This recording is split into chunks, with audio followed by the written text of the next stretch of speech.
There are 15 Republican senators who were present either in the Senate or in the House for the Clinton impeachment.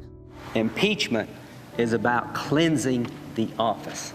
Only one of them, Senator Susan Collins of Maine, voted to acquit President Clinton.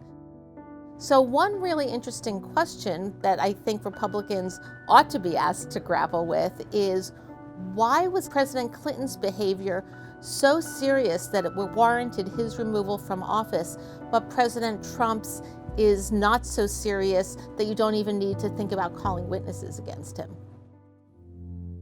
Susan Collins is a very, very interesting character in the impeachment drama.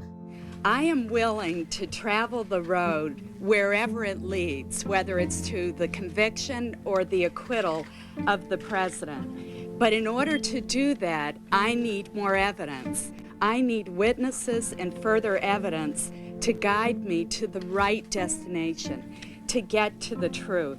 Really interesting question of how she's going to assess the facts against President Trump, and in particular, not whether or not she's going to vote to convict him, because I think that's pretty remote, but whether she's even interested in insisting at some place down the road that she needs to hear from relevant witnesses.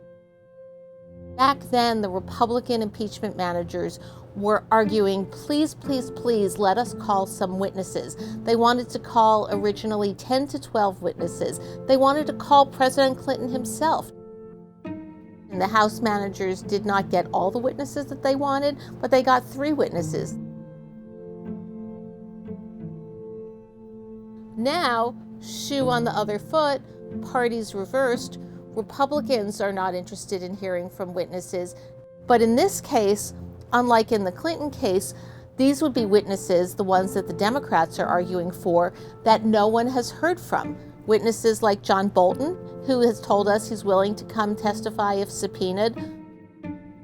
So one thing I would say to Republican senators who are weighing the question of whether or not to call witnesses is, hey, guess what? This information is going to come out eventually. John Bolton has a book contract. He's going to tell us what he has to say in that book.